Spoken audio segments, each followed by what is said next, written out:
ตัวยังแข็งโบ๊ะเติบอยู่ป้าแพน่ะเอานาวเด้อ๋อคือ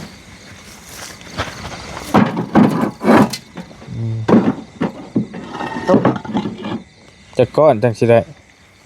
ป้าก็น่าเพนเฉพาะร่มนะเฮ้ยก็ค่อยเด้อใส่เกินคันได้ใส่เห็ดเลยเห็ดเกินได้ผู้นี้ฮะมันกว่า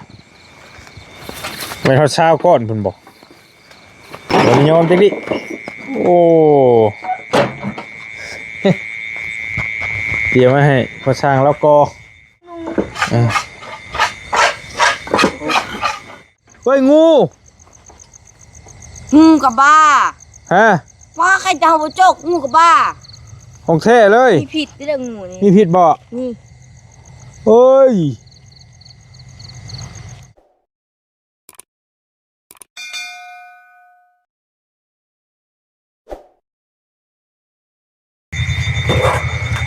เป็นยังไงทักทายสบายดีปุ๊บ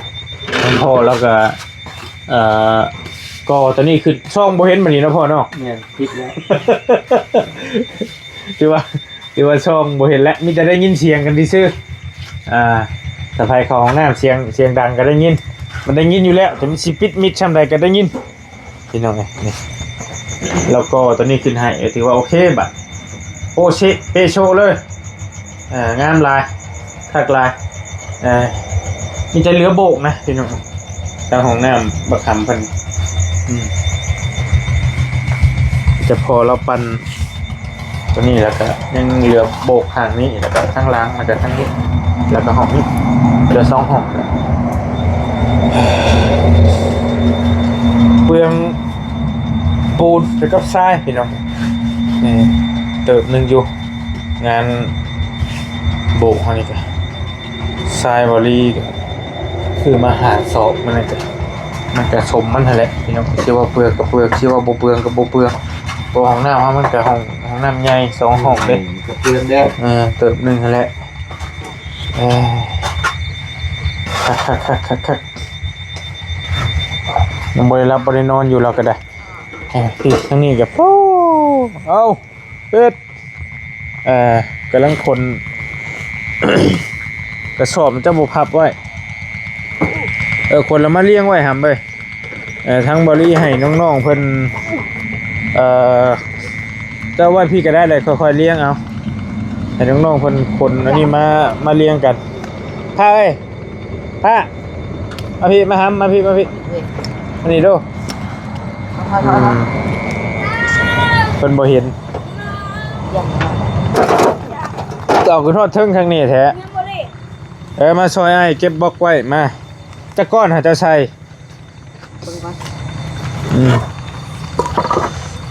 ไอ้อย่างหู้ว่ามันหลายชำใดไอ้ชิได้สั่งมาเพิ่มตืมให้นะมันมีดินทมพร้อมได้บล็อกในหันฮะดินทมบล็อกพร้อมเพราะว่าห้องน้ำแล้วก็ชิแล้วพี่น้องแล้วก็ชิได้เตรียมก่อห้องให้น้องเพิ่นตามที่บริว่าแหละก่อ2ห้องก่อนเนาะเบิ่งเงินเบิ่งทองนี่แหละก่อ2ห้องแล้วก็เทพื้นให้น้องเพิ่นก้อนนี่ก็ป้อเบิดหลายเติบแล้วนี่ก็ได้พี่น้องเดี๋ยวจังว่ากันตัวใดก็ได้นี่2ก่อนฮะ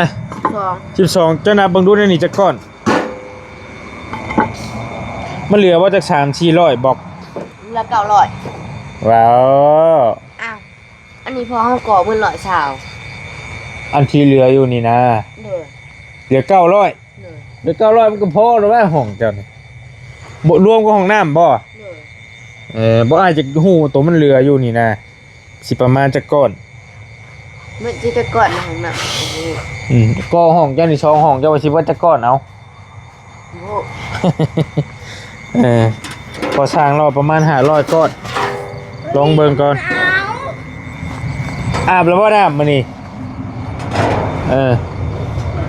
มาเบิ่งดูเอาแล้ว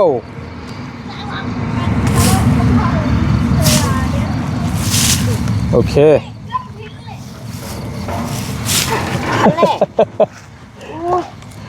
มันก็มีแต่อุปสรรคเฮ้ย เบิ่งดูไอ้เบิ่งดูยังทำได้นี่พร้อมได้นี่ต้องเอาให้เบิดนี่ก็แม่นนี่พี่ยังลายเติบอยู่ได้พี่น้องบอกน้องเพิ่นกะโอ้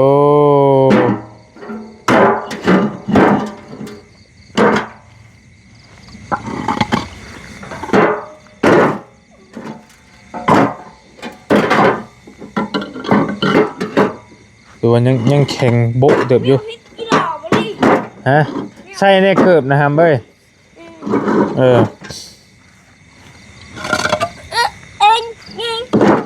ป้าเพน่ะเอานาวดิอ๋อโอเค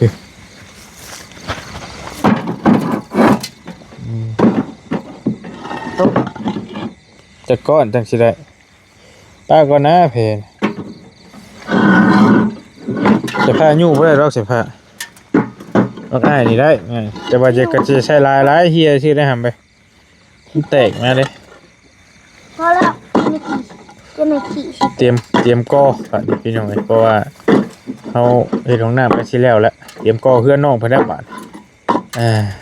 มื้ออื่นบ่ตะแล้วสิขึ้นมาโอ้มันนักโพดบ่ล่มนะเฮ้ยค่อยๆเด้อ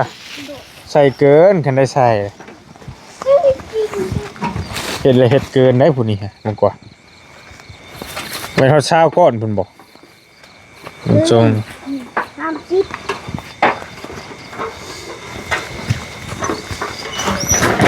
โอ้แล้วจอดไว้ลุมก็ได้แล้วพากันขนคืนมันตกอีซื่ออาจจะผ้าซ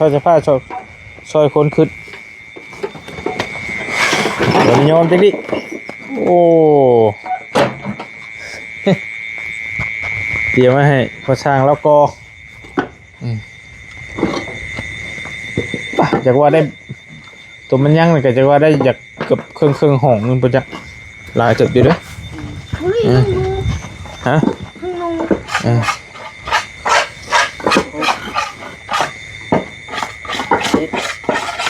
เลยเรียงจุดดีแล้วมันทับเด้อเพราะว่าช่วงนึงกับบอลี่ขึ้นมากับแกมาใช้ท้ายกระบะมาเลยซื้อเอามันก็ถือกว่าบอกนี่ก็เขาแกเองฮะนะก้อนละ3,000ปลาย15อันตัวฮะ15โอ้ก้อนละ3,200บ่ซื้อตอนแล้วไงน้ำก็เก็บมาเบิดถังพ่อเพิ่นเอาตะกี้พ่อเพิ่นมาอยู่พ่อเพิ่นเอาไปก่อแล้วก็บักลายหั่นน่ะตานี่เอาเศร้าไปก่อเองปลาโอ้หนาวดิบอลี่หนาวได้ใช้ไอ้บ่เห็นหนาวนี่ได้12มันได้15โอเคเศร้าเลยมึงเขาจะหาก่อน25ก้อนโอ้ว่าพิลึกพิลือแอบที่หล่อแตกก็ใส่พอดีเห็นแล้วยางแตกก็เว้นอีกแล้วจังเคลียร์ๆเบิ่งน้ำหนีน้ำลายก้อนเทิบดินทมเด้นี่ยังไงชงน้อยบ่คือชงน้อยแท้ค่าชงค่าชง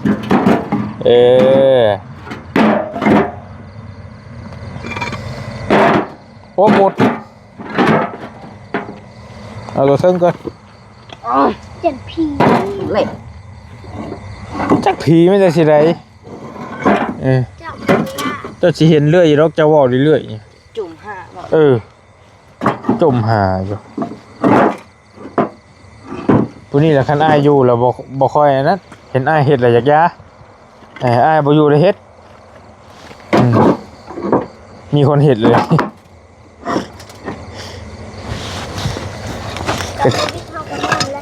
ถือว่าบล็อกนี่ก็ทนกับอยู่พี่น้องกับบ่เป็นหยังมันถึกแดดถึกฝนบ่รีซื้อมาอันนี้บ่เตียงนี่สั่งมาไว้ให้ตัวนี้ตัวเราสั่งมา400บ่หรือ500แต่บ่จื้อปานใดหลายจุดเลยพอแล้วหามนักพอเด้ใส่ปานนั้นพุ่นน่ะโอเคพอแล้วยันรอเสียเวียนไปนั่นอีกจอดยางมันอีก อ๋อฮัตโต 40 พิลึก เจ้าเบิ่งทำงาน พิลึกพิลึก หลายเท่าแล้ว นวดรักษา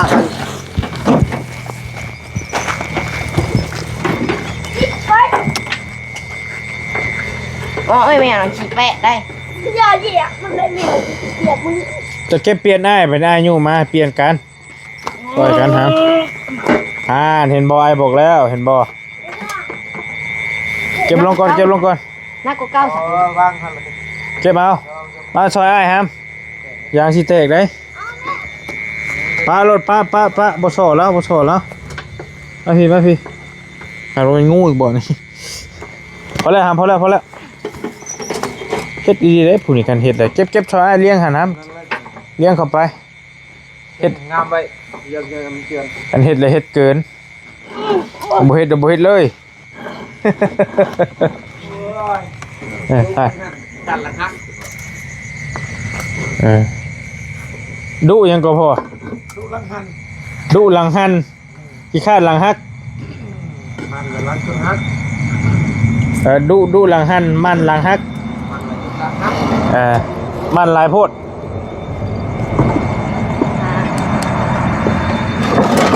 มันโพดเด้หลังฮักบัดนี้หลายเติบได้นี่พี่น้องเอ้ย เก้า ห้องหนึงนี่ก็ป้าเท่าเติบหนึงอยู่บ่รีเบิ่งว่ามันสูงบ่มันนี่ รับ300นะลูกกบ3ยิงบ่ ตี16ก่อนตัวนี้ ที่เรียนน้ำปู ผมเดียว2ไม่คูณ2 ปองเยี่ยมอยู่นี่อันหนึงพอเป็นตามเท่าไรเห็นแล้วปองเยี่ยมอยู่นี่อันหนึงอยู่นี่อันหนึงอยู่หันอันหนึงอยู่พุ่นอันหนึง แล้วน้ำว่าง อยู่พี่สองทางเข้าบัดลายเต็มอยู่ปองเยี่ยมกู มีเรื่องนี้ เพิ่มก่อนเดียวบ่เลย ฮะ ได้16 ได้16บอกกินนี่ยังเรือลายเต็มอยู่นี่เดี๋ยวระวังมันทับเด้อมาใกล้เด้อมันเงียงพวกเลย เศร้าเลยเลยหนึ่งเลยแบบนี้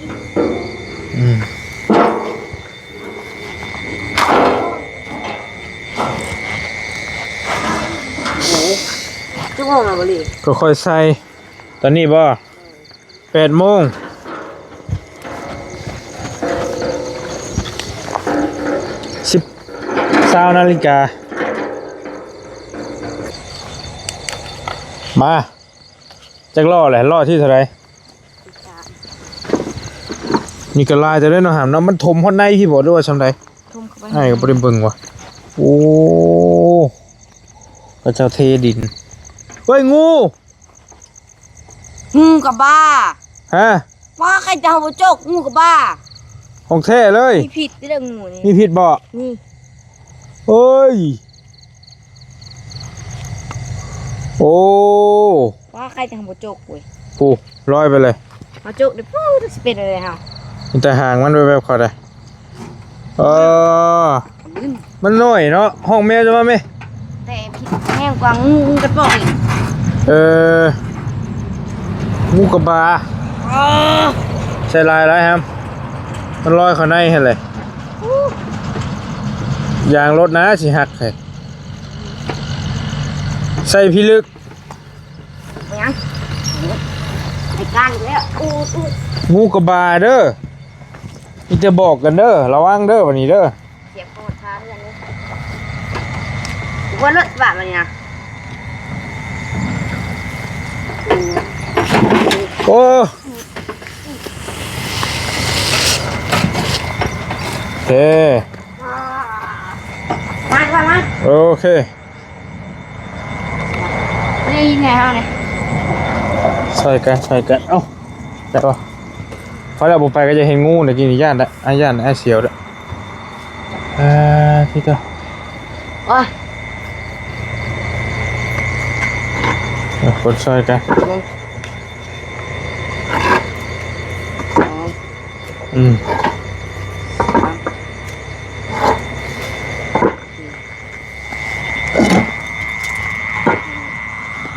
บอกกันในเด้อยันกับเจ้าไปคนบืนเด้อ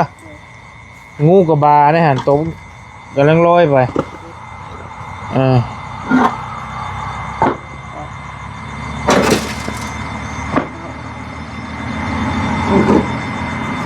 โอ้ลายตัวนี้เนาะเกือบพอดเช้าไปเจ้าบอก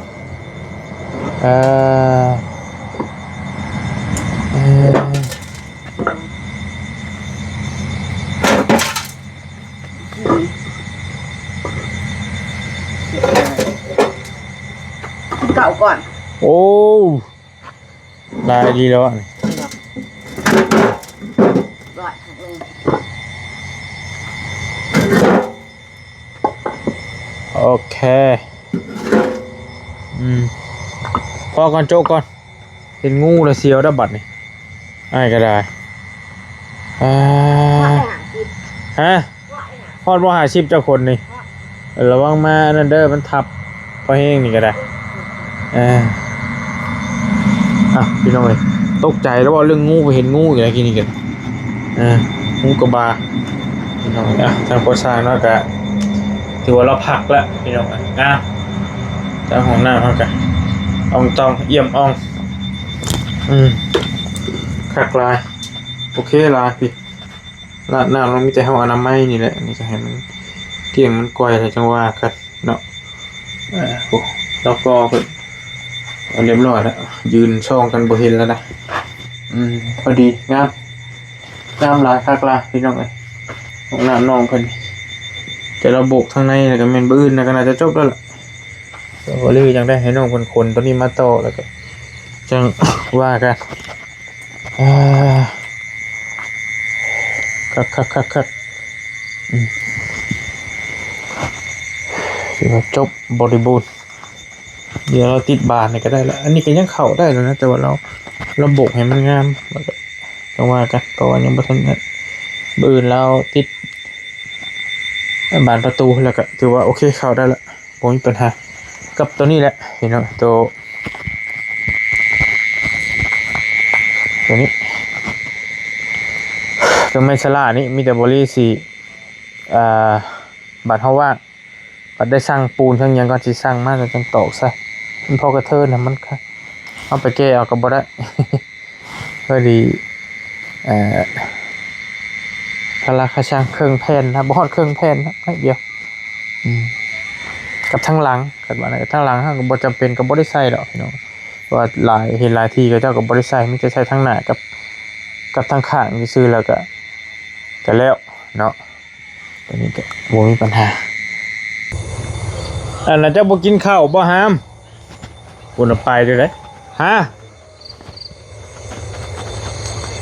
กินตอนดึกบ่กินบ่ข้าว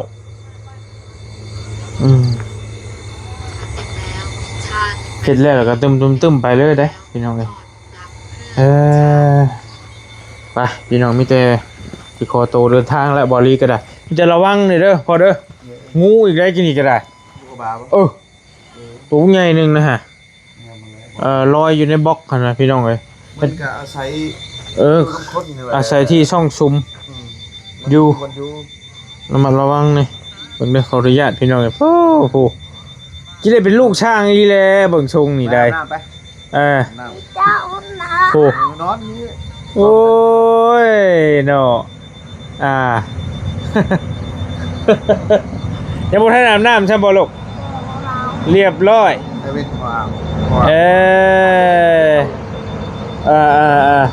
ล่างเอาเมื่อยแต่เราก็ได้พักผ่อนเลย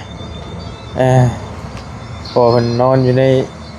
เต็นท์นี้เพราะว่ามันก็อันตรายอยู่นะพี่น้องงูเงี้ยวมันก็